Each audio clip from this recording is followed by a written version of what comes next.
The one thing the Packers have consistently done in my lifetime is have one eye on the present and always one eye on the future.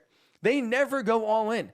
They never do what the Rams just did or the Patriots have done in previous years by saying, burn the boats, we're going all in, right?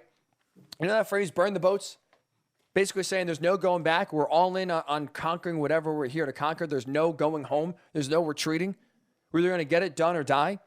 That's kind of what other teams have done. That's what the Rams have done this past year, and it worked out to end in a Super Bowl. The one thing the Packers have never done is do exactly what the Rams did, burn the boats. Say, screw it, we're going to take advantage of this window we have right now to try to do everything possible to give us a Super Bowl. Right? You look at what the Packers haven't done. They rarely, if ever, shell out big-time free agent contracts.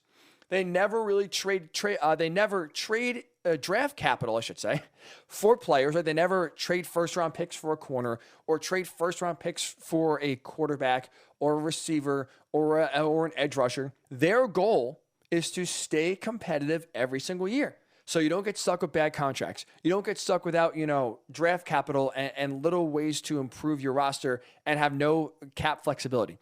The goal for the Packers is to stay stay competitive relevant, I should say, not relative, relevant every single year and stay competitive every single year. To their credit, they have done so. Right? The Packers have always been a team that's consistently winning, consistently in the playoffs, consistently winning their division, and always kind of in the mix for a Super Bowl, right? To their credit, they've done that. But on the flip side, though, the Packers have also consistently fallen short. They have made just one Super Bowl appearance. Now, they won it with Aaron Rodgers, but that was back in 2010. They have not made another Super Bowl, just appearance, since that year. And if you now go back to totality of the Aaron Rodgers, Brett Favre careers. Like they went right from Favre to Rodgers. You have now had 30 consecutive seasons, if you're the Green Bay Packers, of having a Hall of Fame quarterback under center. 30 consecutive seasons.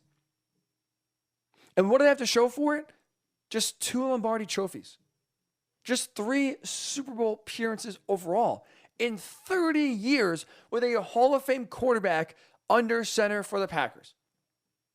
The lack of going all in has cost them winning Super Bowls. They've always been in the mix, but having a Hall of Fame quarterback for now 30 consecutive years and making just 3 Super Bowls is an underachievement.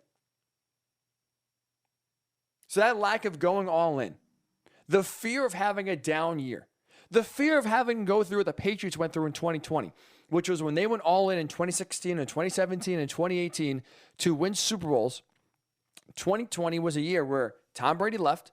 There wasn't many ways to improve the roster. They had so little cap flexibility that they basically were forced to start Cam Newton, get him off the scrap heap just to play quarterback for him in 2020. As you know, that did not work out very well. And the Patriots, even with the opt-outs, were not able to build their team in a competitive way and were 7-9. They had a very down year. Now, still a down year at 7-9 is pretty respectable.